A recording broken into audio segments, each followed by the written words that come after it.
Oh, banyak di gereja-gereja sekarang ya. Hanya untuk menunjukkan muka saja, hanya untuk menunjukkan wajah saja. Di saat ada pembangunan-pembangunan dari saya sekian, ya, yang hanya menonjolkan persembahan-persembahan ini. Apakah Elohim berkenan dengan persembahanmu? Tiap hari Natal itu ya, akan ada lelang. Jadi nanti kami muda-mudi memegang lelang ini ya. Lelangnya apa saudara? Bir ya. Apalagi yang warna hitam, Pigor ya.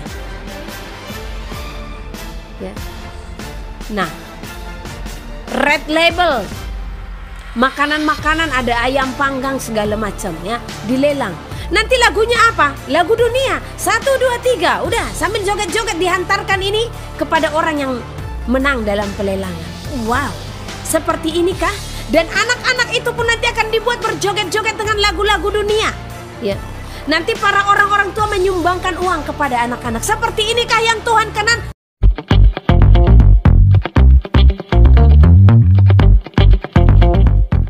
Matius 6 ayat 33. Tetapi carilah dahulu kerajaan Allah dan kebenarannya, maka semuanya itu akan ditambahkan kepadamu.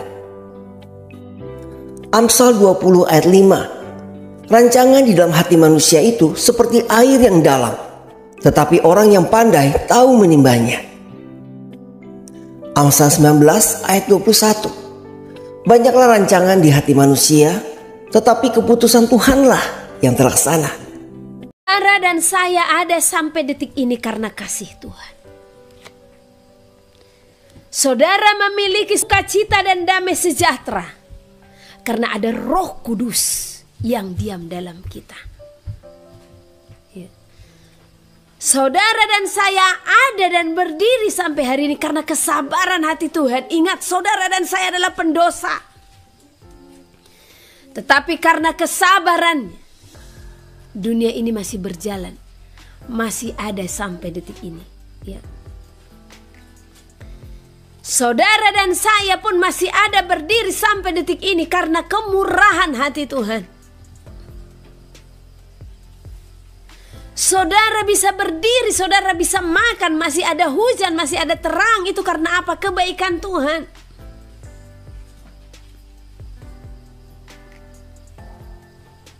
Dan kita bisa kuat sampai hari ini karena apa? Kesetiaannya Tuhan.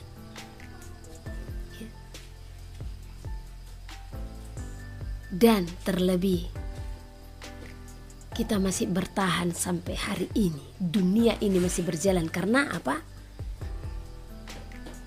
Kelemah lembutan hati Tuhan. Oke. Tinggal apa? Kita tidak pantas mengatakan kepada Tuhan penguasaan diri. Oh dia aslinya itu. Dia raja. Dia Tuhan. Dan di dalam penguasaan diri ini, itu tugas akhir kita. Harus menguasai diri. Karena dia pun telah mengajarkannya kepada kita. Bagaimana di saat dia ada di dalam bumi. Di saat orang melempari, meludahinya. Apa yang Tuhan lakukan? Dia katakan di kayu salib. Ya, Tuhan ampunilah mereka. Sebab mereka tidak tahu apa yang mereka perbuat. Sanggupkah saudara dan saya melakukan hal yang sama? Di saat kita dicaci maki, di saat kita teraniaya, di saat kita dihujat, sanggupkah kita untuk mengasihi? Sanggupkah kita untuk mengampuni? Ini sangat penting dalam kehidupan kita. Ya. Waktu Elohim tadi menyampaikan itu, bagaimana air mata saya tidak berurai. Ya. Sampai saya pun menjerit-jerit di hadapan Tuhan. Ya.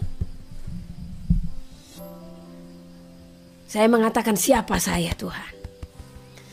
Saya tidak akan ada dan saya tidak akan jadi kalau tanpa Tuhan, saya katakan. Ya. Hidupku anugerah-Mu Tuhan. Anugerah inilah yang jangan kita sia-siakan. Ya. Nafas saudara dan saya yang diberikan Tuhan adalah anugerah. Maka kembalikanlah itu semua bagi kemuliaan Tuhan. Jangan sia-siakan waktu yang diberikan kepada saudara dan saya. Topik yang saya bawakan pada hari ini, ya, ibadah yang dibenci oleh Elohim. Seperti apa ibadah yang dibenci Tuhan? Jangan saudara merasa ibadahmu itu dikenan oleh Tuhan sepenuhnya. Ibadah kita adalah hidup kita, persekutuan kita. Bagaimana pengembalian kita bagi kemuliaan Tuhan, itu ibadah yang sesungguhnya. Bagaimana kita mengembalikan segalanya kepada Tuhan dengan ucapan syukur kita, itu ibadah kita. Bagaimana kita mengisi buli-buli kita, itu ibadah kita. Bukan hanya berbicara, tata cara atau rutinitas peribadatan. Bahkan tata cara itu pun, peribadatan itu pun banyak yang tidak dikenan oleh Elohim. Banyak gereja-gereja saat ini yang dimana Elohim tidak berkenan atas tata cara ibadah mereka. Karena apa? Ibadah kebanyakan di seluruh bumi ini sudah diatur oleh manusia. Coba cari di mana ibadah yang Roh Kudus benar-benar mengontrol ibadah itu sepenuhnya. Manusialah yang telah mengontrol peribadatan dengan apa? Time. Jam yang telah diciptakan oleh manusia. Manusia yang menciptakan jam ini. Karena waktu dari Tuhan petang dan pagi hari. Tentang 1 jam, 2 jam, 3 jam. Ya. Manusia yang menentukannya. Dan waktu peribadatan ditentukan oleh waktu manusia, bukan waktunya Tuhan. Yang sesungguhnya ibadah yang benar-benar dikenan oleh Tuhan itu adalah bagaimana Roh Kudus itu mengalir. Bagaimana Roh Kudus itu bekerja, tidak melihat jamnya. Kalau saudara startnya, saudara menentukan jam, tapi jangan pernah ya memberikan target waktu untuk waktu peribadatan. Kalau untuk mulainya oke. Namun kalau saudara menentukan nanti ibadah kita 1 jam ya, 10 menit itu untuk pujian, 10 menit itu untuk praise and worship, 5 menit, 10 menit pengumuman, ya, 15 menit khotbah, ya, 10 menit persembahan, 1 jam. Apakah Elohim berkenan dengan ibadahmu yang hanya 1 jam engkau berikan dengan tata caramu? Jangan pernah membatasi waktunya Tuhan. Sebenarnya bukan perkara waktu. Mungkin setengah jam pun itu bisa saja berjalan.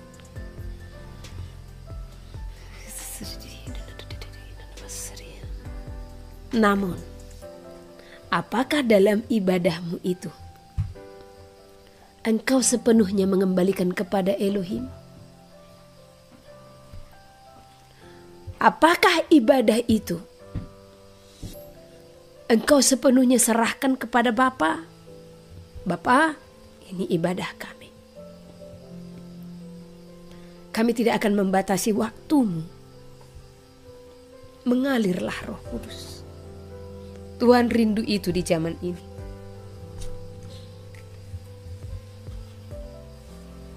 Alangkah durhakanya gereja-gereja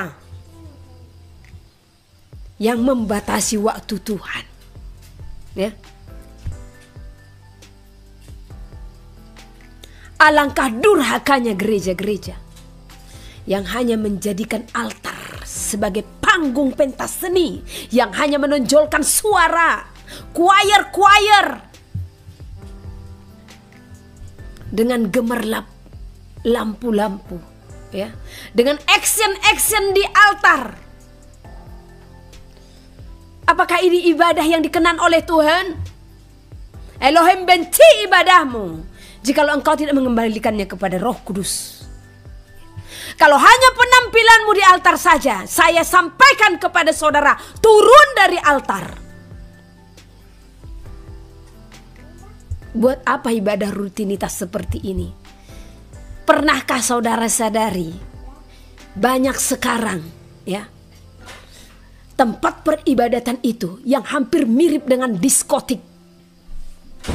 Jadi hanya bedanya rohani.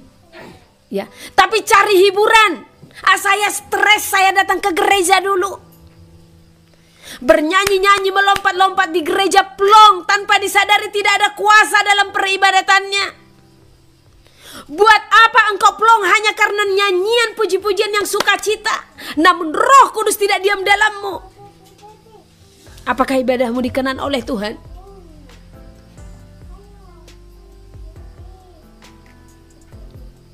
Karena banyak lagu-lagu yang menarik orang untuk melompat-lompat tapi tanpa disadari. Apakah di saat engkau menari-nari, melompat-lompat untuk Tuhan, atau bahkan untuk menyenangkan dirimu, untuk menyenangkan dagingmu tadi yang lagi stres? Apa bedanya? Kau jadikan gereja seperti diskotik.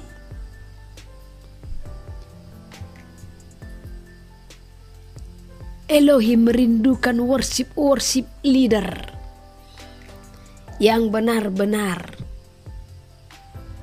memimpin puji-pujian dengan dipenuhi oleh Roh Kudus. Bukan memancing orang bernyanyi, tetapi mengajak orang menyembah. Menyembah dan bernyanyi itu berbeda. Kalau engkau latihan hanya untuk vokal suaramu, kalau engkau latihan hanya untuk gayamu di altar di saat peribadatan, salah. Coba pikirkan, engkau tampil di altar untuk siapa? Untuk Tuhankah atau untuk manusia? Kalau untuk Tuhan, jangan batasi waktu. Saya sekarang malas diundang ke gereja-gereja. Kenapa? Belum puas Roh Kudus berbicara. Selalu seperti itu pendetanya. Kadang hati ini mau menangis. Karena sebenarnya di saat Elohim hendak berfirman, gak cukup 30 menit. Kalau sudah benar-benar ya, ada kalanya hanya 10 menit.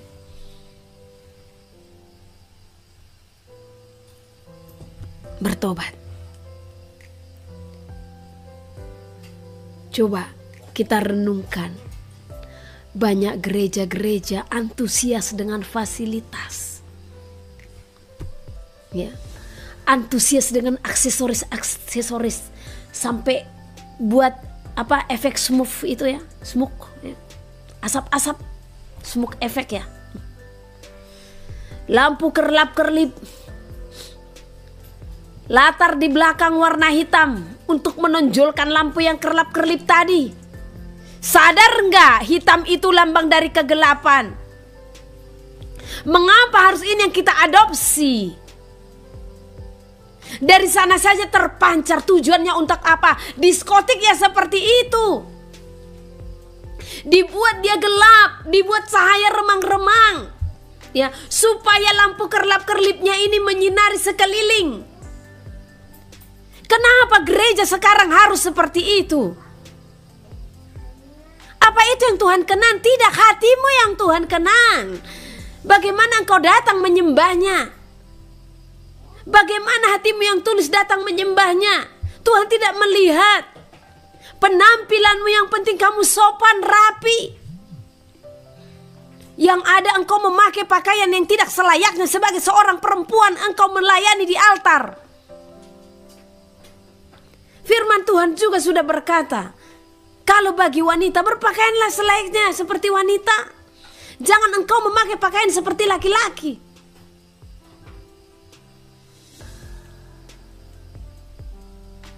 Orang lebih menonjolkan penampilan di saat mau melayani di altar. Ya. Sayang, ya. Sayang sekali. Kalau gereja-gereja seperti ini hatinya tidak sepenuhnya di dalam Tuhan. Ya. Ingat saudara, hari peribadatan itu harus full, itu sepenuhnya untuk Tuhan. Satu hari itu harus full untuk Tuhan. Yang ada saudara pulang beribadah, pergi kemana, pergi ke mall ya, pergi ke restoran ya. Apakah itu beribadah? Saudara hanya memuaskan daging saudara saja, datang ke gereja untuk apa? Melompat-lompat.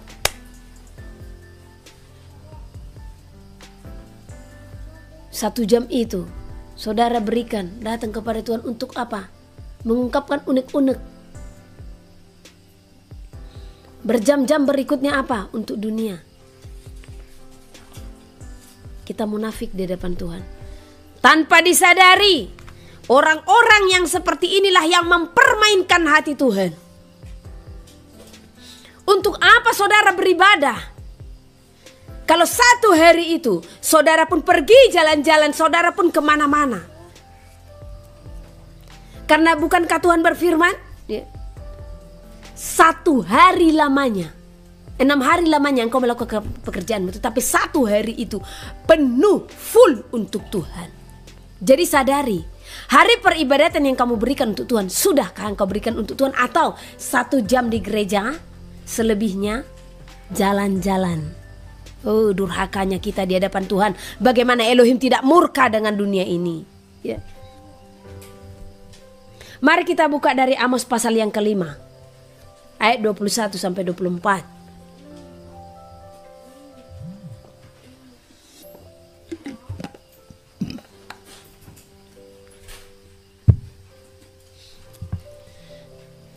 Di Amos 5 ayat 21 sampai 24. Perikopnya, ibadah Israel dibenci Tuhan. Siapa Israel? Saya pernah sampaikan kepada saudara, Israel itu adalah bangsa yang telah dibawa keluar dari masa perbudakan. Israel itu adalah saudara dan saya. Ya. Aku membenci firman Tuhan. Aku menghinakan perayaanmu. Dan aku tidak senang kepada perkumpulan rayamu. Banyak perayaan-perayaan yang dilakukan oleh gereja-gereja. Sekarang yang menjadi pertanyaan, apakah perayaanmu itu dikenan oleh Tuhan? Apakah perayaanmu itu menyenangkan hati Tuhan? Di saat engkau mengatakan melakukan perayaan apapun itu, baik perayaan hari kelahirannya, perayaan apa lagi banyak ya. Nah, apakah di saat perayaan-perayaanmu itu engkau dikenan oleh Tuhan, atau ibadahmu, perayaanmu dikenan oleh Tuhan? Itu menjadi satu pertanyaan yang harus engkau nyatakan ya.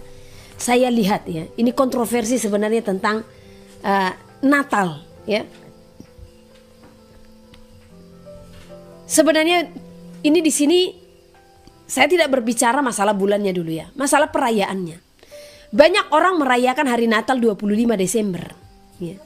Di dalam perayaan mereka, mereka mengatakan menyambut hari kelahiran Tuhan Yehosua. Namun yang menjadi pertanyaan, apakah perayaan itu dikenan oleh Tuhan? Bagaimana Elohim bisa berkenan atas perayaan-perayaan? Coba saudara berpikir ya. Saya pernah melihat satu video, ini di Lombok ini. Saya sebut aja namanya supaya orang di Lombok sadar juga ya kan. Nah, kalau memang ada terlibat di sana. Saya melihat video ya. Para kaum wanita, enggak hanya wanita, ada laki-laki juga ya. Mereka memakai kaos dan memakai celana. Ya. Namanya celana. Itu membentuk lekukan tubuh. Ya. Firman Tuhan berkata, jangan kita memakai pakaian yang membentuk lekukan tubuh. Ya. Janganlah engkau berpakaian selayaknya lelaki. Nah, jadi perempuan itu pakai celana. Celananya ketat. Ya. Dan warnanya hari itu cerah. Mereka menari. Dan tarian mereka itu ya, ada yang hadap belakang membelakangi para pemirsa. Coba, apakah dikenan Tuhan yang seperti ini ya? Dengan tarian-tarian, dan lebih dahsyatnya, ada lagi di beberapa wilayah, mereka bahkan menari-nari dengan lagu dunia ya. Ada lagi membuat acara pelelangan. Lebih herannya lagi, ada yang pakai acara mabuk-mabukan. Apa ini? Pernah nggak kita sadari kalau yang seperti ini bahkan seperti menghina hadirat Tuhan? Jadi saya sampaikan kepada saudara-saudara yang masih melakukan perayaan-perayaan tersebut, jikalau tidak ada kekudusan dalam hatimu atau tidak ada kekudusan dalam peribadatan atau perayaan itu, keluar. Untuk apa ikut di dalam perayaan yang melukai hati Bapa? Ya. Di tempat saya di Tanah Batak, karena saya ingat, saya dulu ikut berperan di dalamnya. Setiap hari Natal itu, ya, akan ada lelang. Jadi nanti kami muda-mudi memegang lelang ini, ya. Lelangnya apa, saudara? Bir, ya. Apalagi yang warna hitam, pigor, ya. Ya. Nah, red label, makanan-makanan, ada ayam panggang segala macam, ya, dilelang. Nanti lagunya apa? Lagu dunia 1, 2, 3. Udah sambil joget-joget dihantarkan ini kepada orang yang menang dalam pelelangan. Wow, seperti inikah? Dan anak-anak itu pun nanti akan dibuat berjoget-joget dengan lagu-lagu dunia, ya. Nanti para orang-orang tua menyumbangkan uang kepada anak-anak. Seperti inikah yang Tuhan kenan? Apa bedanya itu dengan perayaan paganisme? Karena orang pagan juga di tanggal 25 Desember mereka merayakan, ya, hari kelahiran dewa matahari dengan pesta pora. Sama toh? Tahu kaum pagan itu apa? Penyembah dewa-dewa. Karena sesungguhnya tanggal itu pun diadopsi dari sana. Jadi perhatikan perayaan yang engkau adakan, ya. Perhatikan juga ibadah yang engkau ikuti, persekutuan yang engkau ikuti. Di sini Elohim berfirman kepada orang Israel, aku membenci, aku menghinakan perayaanmu, dan aku tidak senang kepada perkumpulan rayamu. Sungguh, apabila kamu mempersembahkan kepadaku korban-korban bakaran dan korban-korban sajianmu, aku tidak suka, kata Tuhan. Dan korban keselamatanmu berupa ternak tambun, aku tidak mau pandang. Jauhkanlah daripadaku keramaian nyanyian-nyanyianmu, lagu gambusmu tidak mau aku dengar. Jadi mau nyanyi pun saudara di gereja, ya, suka-sukamu Tuhan, seperti itu, ya. Namun kalau hatimu tidak sepenuhnya menyembah, Tuhan tidak suka. Bahkan Tuhan akan katakan, jauhkanlah daripadaku keramaian nyanyian-nyanyianmu. Lagu gambusmu tidak mau aku dengar. Kenapa Elohim tidak mau mendengar? Karena ketegar tangkukan daripada bangsa Israel, ya. Tetapi biarlah keadilan bergulung-gulung seperti air dan kebenaran seperti sungai yang selalu mengalir. Inilah yang Tuhan kehendaki. Dan keadilan Tuhan pun akan nyata bagi orang-orang yang mempermainkan Elohim. Keadilan Tuhan pun akan nyata dikatakan kepada orang-orang yang tidak beribadah yang benar, yang tidak beribadah yang mengandung kuasa. Coba lihat bagaimana kerasnya Elohim berfirman kepada bangsa Israel. Tuhan tidak suka dengan nyanyian-nyanyiannya. Tuhan tidak suka dengan perayaan-perayaannya, ya. Dan Tuhan tidak suka dengan korban-korban bakaran. Oh, banyak di gereja-gereja sekarang, ya. Hanya untuk menunjukkan muka saja, hanya untuk menunjukkan wajah saja. Di saat ada pembangunan-pembangunan dari saya sekian, ya, yang hanya menonjolkan persembahan-persembahan ini. Apakah Elohim berkenan dengan persembahanmu? Yang Elohim mau, biarlah kiranya persembahan kita itu menjadi korban yang hangus di hadapan Tuhan. Untuk menjadi korban yang hangus itu harus ada ketulusan, ya. Harus ada ketulusan hati. Harus ada perubahan di dalam karakter. Kalau dalam peribadatanmu tidak ada pembaharuan hidup, bagaimana Tuhan berkenan dengan persembahan-persembahan? Mau berapapun persepuluhanmu kau hantarkan ke bait suci, apakah Tuhan berkenan? Jangan kamu menyogok Tuhan dengan persembahan persepuluhanmu. Bukan materi ini yang Tuhan inginkan persepuluhan darimu, tetapi bagaimana engkau memberikan hidupmu kepada Tuhan. Itu persepuluhan yang benar. Ya. Karena gereja-gereja juga banyak yang serakah, mengkhotbahkan persepuluhan hanya karena uangnya saja. Tetapi saya sampaikan di sini, korban persepuluhanmu itu yang paling nyata adalah hatimu, hidupmu yang benar-benar tulus di hadapan Tuhan. Coba hitung, dalam satu hari, adakah 1/10 engkau berikan waktumu kepada Tuhan? Ya? Bukan berbicara uang saudara yang saudara hantarkan ke gereja. Jadi Tuhan tidak berkenan dengan persembahan-persembahan orang-orang yang tidak ada perubahan karakter, yang tidak ada perubahan hidup. Ya. Mau 1 miliar pun engkau berikan persembahanmu ke gereja. Ya. Namun kalau tidak ada perubahan karakter dalam hidupmu, engkau tidak dikenan olehnya. Tetapi 1.000 rupiah pun yang engkau miliki, namun hatimu benar-benar tulus kepada Tuhan, maka itulah yang dikenan oleh Elohim. Ya. Karena banyak orang hanya menunjukkan muka memberikan persembahan. Ya. Apalagi gereja-gereja ya, sangat rajin ini. Persepuluhan dari keluarga si ini sekian, persepuluhan dari keluarga sini sekian. Ngapain dipampang-pampangkan seperti itu? Itu rahasia seseorang itu kepada Tuhan. Ya. Tapi banyak tujuan gereja supaya apa? Keluarga yang lain juga supaya taat persepuluhan ini, supaya nggak absen. Atau keluarga yang lain supaya berlomba, masa sih itu persepuluhannya 500.000, aku kan pencarianku lebih tinggi, dia kasih 600.000, berlomba-lomba. Ya. Apakah rupiahmu yang dikenan oleh Tuhan? Tidak. Hidupmu ini, ketulusan hatimu datang kepada Tuhan. Karena di saat engkau tulus datang kepada Tuhan, engkau memberikan korban-korban tadi, maka itu berkenan di hadapan Tuhan, maka berlimpah akan Tuhan berikan daripadamu. Engkau pun akan dijauhkan dari belalang-belalang pelahap. Ya. Namun kalau engkau memberikan persepuluhanmu ini, supaya aku dijauhkan dari belalang pelahap, supaya berkat-berkatku tetap, supaya berkatku berlimpah, kuberikanlah kepada gereja. Kalau itu motivasi saudara datang kepada Tuhan memberikan persembahan persepuluhan, maka percaya Tuhan tidak berkenan. Ya. Kesusahan demi kesusahan pun akan nyata. Tetapi kesusahan yang nyata bukan di saat engkau susah memperoleh ekonomi. Bukan. Mungkin ekonomi akan gampang kau peroleh, tetapi kesusahanmu untuk mencapai destiny, satu ujian saja sulit engkau lewati. Itu. Ya. Ujian kemarahan, ujian ketersinggungan, ujian kegeraman itu sulit engkau lewati. Nah itu tidak ada kemajuan. Ya. Itu yang menjadi belalang pelahap dalam diri saudara.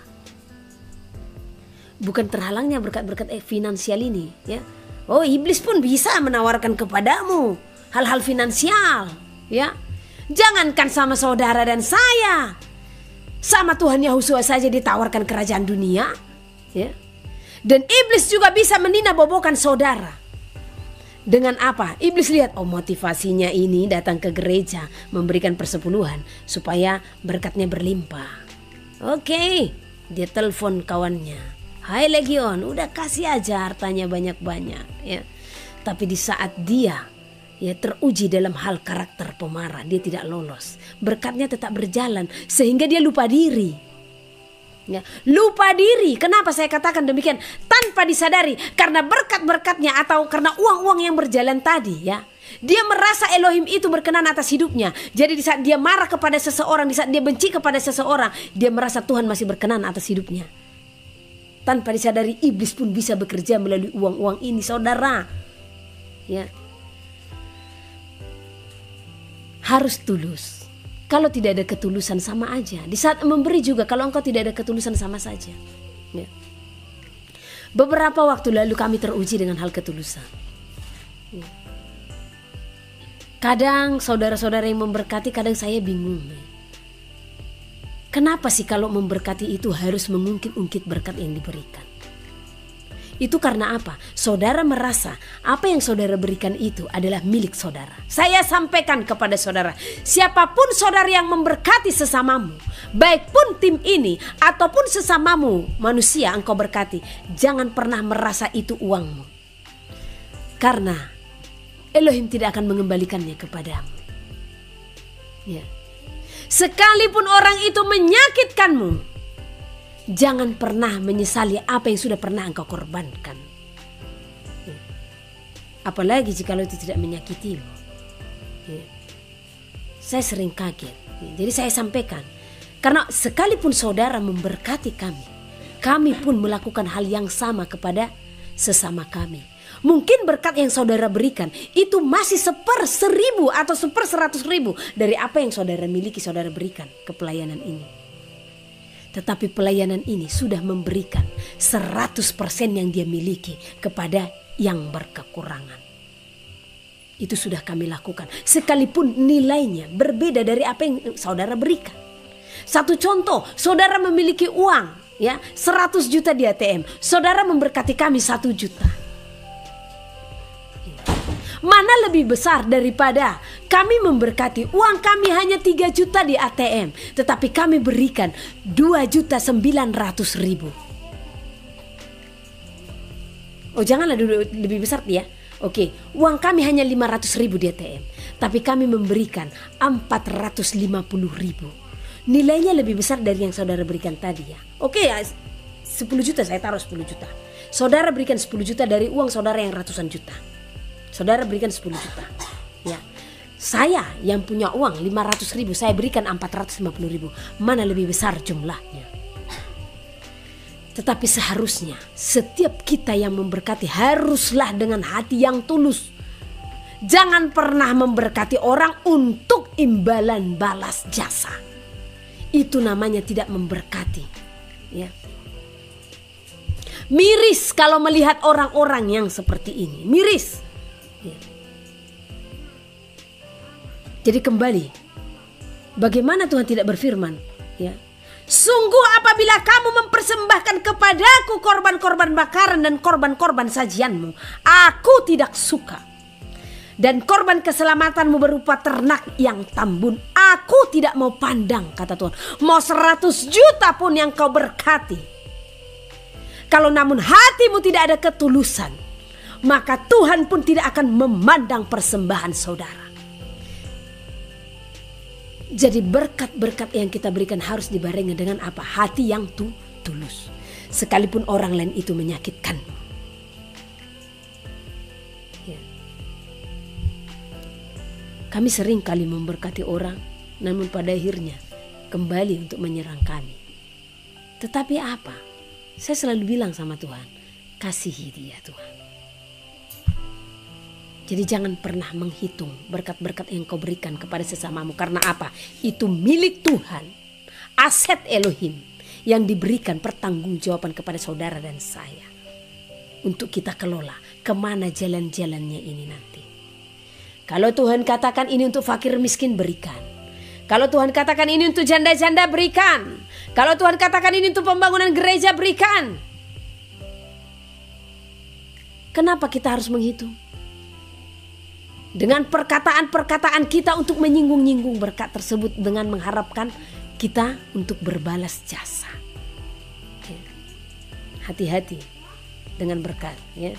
Jadi saya sampaikan bagi saudara-saudara yang mau memberkati siapapun, ya, baik pelayanan ini pun yang saudara berkati, tetaplah di dalam ketulusan hati. Ya, tetap dalam ketulusan hati supaya itu ada faedahnya bagi saudara dan saya. Supaya itu menjadi berkat yang tetap. Ya. Kita kembali ke Amos tadi. Jadi jangan kita pernah merasa ada ibadah kita itu selalu dikenan oleh Tuhan. Banyak ibadah yang dibenci oleh Tuhan. Ingat, ibadah yang bagaimana? Di saat kita katakan kita bersekutu kepada Tuhan, di saat kita katakan kita beribadah kepada Tuhan, tetapi kita tidak bisa mengekang lidah. Ya. Mari kita buka dulu dari Yakobus. Yakobus pasal pertama ayat yang ke-26.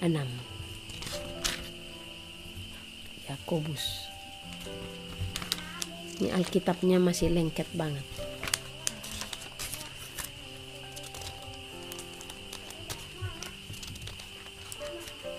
Terima kasih buat kitab sucinya. Yakobus pasal yang pertama ayat yang ke-26. Jikalau ada seorang menganggap dirinya beribadah, tetapi tidak mengekang lidahnya, ia menipu dirinya sendiri, maka sia-sialah ibadahnya. Yang seperti ini yang dibenci oleh Elohim. Ya. Kita katakan kita beribadah, tetapi kita tidak bisa mengekang lidah kita. Maka yang seperti ini Elohim tidak berkenan. Ya. Asal ngomong saja, asal bunyi saja. Di sini dikatakan ya, ia menipu dirinya sendiri. Siapa? Orang-orang yang menganggap dirinya beribadah tetapi tidak mengekang lidahnya. Ia menipu diri sendiri, maka sia-sialah ibadahnya. Percuma saudara pergi ke gereja, pergi persekutuan, tetapi tidak bisa mengekang lidah. Sia-sia ibadah saudara. Saudara pun menipu diri sendiri dengan apa? Mengatakan mau datang beribadah. Datang beribadah itu mengabdi kepada Tuhan sepenuhnya. Datang beribadah itu menyerahkan diri sepenuhnya kepada Tuhan. Datang beribadah kepada Tuhan itu adalah menyembah Elohim yang Maha Kudus. Tapi kalau tidak bisa mengekang lidah, itu namanya menipu diri sendiri. Ya, maka sia-sia ibadah yang dilakukan. Ya.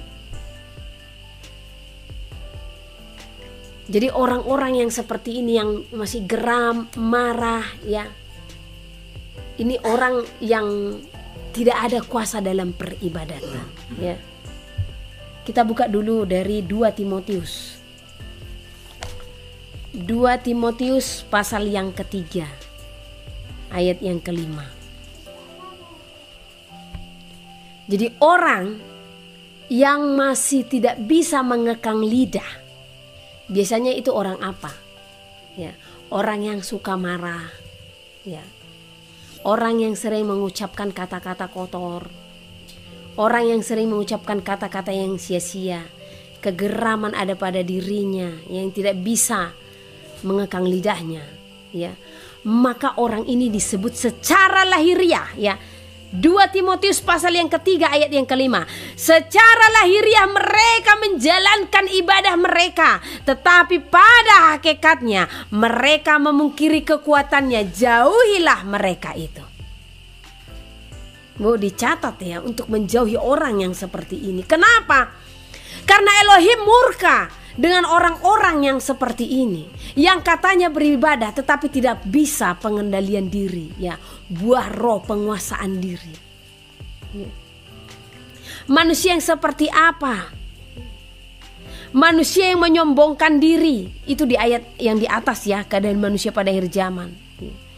Yang menjadi pemfitnah, yang memberontak terhadap orang tua yang tidak tahu berterima kasih, yang tidak peduli akan agama, tidak tahu mengasihi, tidak mau berdamai. Ini tidak mau berdamai ini sering kali saya temukan di lapangan. Ya, saya sedikit cerita pengalaman yang kami alami beberapa waktu silam di satu wilayah ya, di mana waktu kami pergi keluar kota.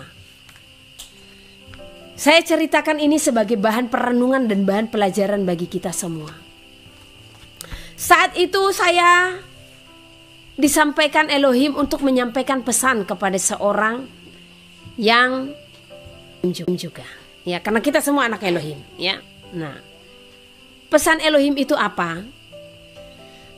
Supaya dia menyampaikan suara Tuhan yang benar-benar, suara Tuhan. Jadi sebenarnya pengkoreksian ya. Nah, tetapi sesungguhnya karena kasihlah Tuhan menyuruh kami ke sana. Kenapa?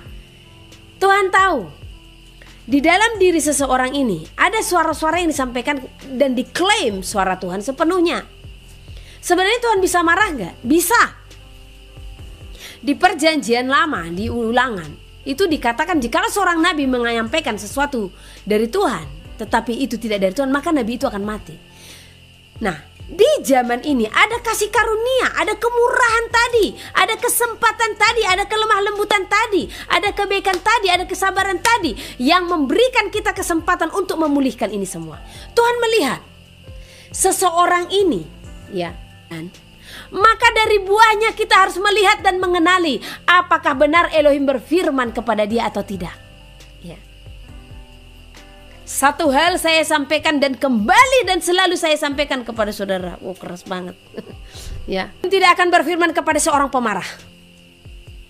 Enggak. Tidak akan. Kecuali karakternya ini sudah benar-benar dilepas. Kalau itu masih diam dalam dirinya, maka percaya, ya. Suara hati, suara pikiran itu bisa dia dengar terpisah sehingga dia mengklaim itu suara Tuhan.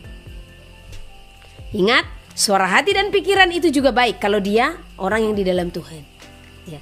Tetapi tidak benar. Ya. Dan yang seperti ini iblis pun bisa menyusup. Jadi Tuhan sampaikan kepada saya, pergilah, sampaikan kepadanya. Ya. Jikalau suara yang dia dengar adalah percampuran, masih banyak yang dia sampaikan berasal dari pikirannya dan suara hatinya. Saya sampaikan. Ya. Awal sih didengarkan. Ya. Namun ada waktu berjalan berapa hari. Ya. Pesan itu pun jadi terbalik. Ya. Dengan apa? Penolakan. Ya. Dia sendiri yang membalikkan. Ya. Penolakan pun terjadi. Padahal karena kasih loh Tuhan menghantarkan kami datang menjumpainya begitu jauhnya dari Sumatera ke Jawa, ya.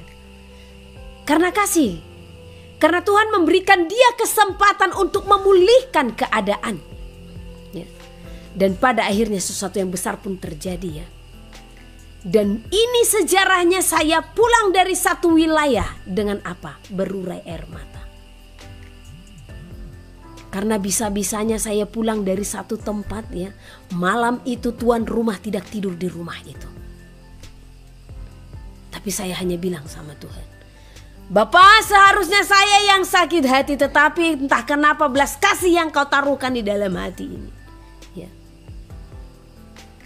Sampai saya pulang, saya tetap merangkul. Ya. Saya tetap berusaha supaya seseorang ini di saat diberi teguran tidak tawar hati. Karena firman Tuhan berkata, janganlah tawar hatimu. Di saat Tuhan berfirman, di saat diberikan teguran, jangan tawar hati. Ya. Dia pun mengatakan, saya menyesal pergi ke sini dan ke sini. Ya. Karena memang waktu dia datang ke Sumatera ini, disitulah Tuhan bukakan kepada saya suara-suara yang diperdengarkan itu. Dan disitu saya bisa melihat, oh Tuhan, ini ada ini, ada ini. Tetapi itu pun dengan kasih Tuhan masih merangkul. Ya. Kami pulang benar-benar hati yang sedih. Tetapi sedihnya karena apa? Kenapa sulit untuk berdamai, itu saja. Ya. Sampai di tempat ini saya tetap chat. Saya buat alasan, ya, supaya ada komunikasi. Dengan ada pesanan-pesanan saya barang tertentu yang saya coba tanya, Bu, apakah ini sudah selesai? Saya mencoba menyadarkan dia untuk melepaskan pengampunan. Tetapi sulit. Tetapi tetap Tuhan taruhkan belas kasih. Ya, belas kasih. Ya. Walaupun bahkan saya mendengar, ya, sesuatu yang dibalikkan segala macam, saya tetap mengasihi. Dan ini bukan hanya 1, 2, 3 kali saya temukan. Banyak. Di saat kami menyampaikan pesan Tuhan, kami ditolak. Gak apa-apa. Karena dari pertama memang Elohim telah mengatakan, ya, anakku bersiaplah untuk ditolak. Namun yang membuat hati ini berduka apa? Kenapa di saat kami memberitakan kebenaran atau menyampaikan pesan Tuhan untuk merubah hidup seseorang, kebencian yang ada di hatinya, bahkan tidak mengampuni sama sekali. Kadang saya berpikir, apa sih salah saya Tuhan? Kenapa sampai dibenci segitu benci-bencinya? Ya. Kadang karena ketegasan. tapi ya itulah salib ya. Jadi saya coba kembali tegur sapa lagi. Dan saya melihat ya, kalau seseorang sudah berbicara kau, ya, kita kan sebagai sesama saudara paling ya ibu, seperti itu ya. Nah ini gak ada lagi ibunya, sudah kau pikirkan, udah kata kau semua, berarti kan ada kebencian dalam hatinya. Saya bilang sama Tuhan, Tuhan, bagaimana engkau tidak berduka dengan orang-orang yang seperti ini, yang sulit untuk berdamai, sementara saya berusaha untuk menyadarkan, untuk berdamai. Secara manusia lah dulu ya, kami nggak ada salah. Bukan saya membela diri saya, tetapi saya bisa berani katakan ya, semua itu terjadi hanya karena apa? Ada teguran yang diberikan, itu saja ya. Sehingga segala sesuatunya pun harus menjadi sesuatu yang tidak pantas diucapkan jadi diucapkan ya. Tetapi Tuhan menunjukkan itu semua ya. Supaya apa? Saya pun melihat alangkah berdukanya hati Tuhan. Kenapa? Bahkan orang yang sudah mengklaim mendengar suara Tuhan tidak bisa mengampuni. Ini dosa yang sangat besar di akhir zaman ya. Orang yang mengklaim dirinya mendengar suara Tuhan tetapi masih bisa membenci. Bukankah firman Tuhan berkata ya, barang siapa membenci saudaranya, ia sama dengan seorang pembunuh manusia yang tidak akan mendapat hidup yang kekal. Kenapa kita harus bisa membenci? Saya sampaikan kepada saudara, kalau engkau diberikan karunia bahasa roh, menafsirkan bahasa roh, karunia hikmat, karunia pengetahuan, karunia iman, bernubuat, yang membedakan roh, membuat mujizat, ya. Apa satu lagi, bernubuat.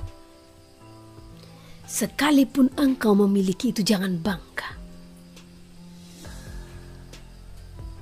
Yang paling saya syukuri dari Tuhan hanya satu.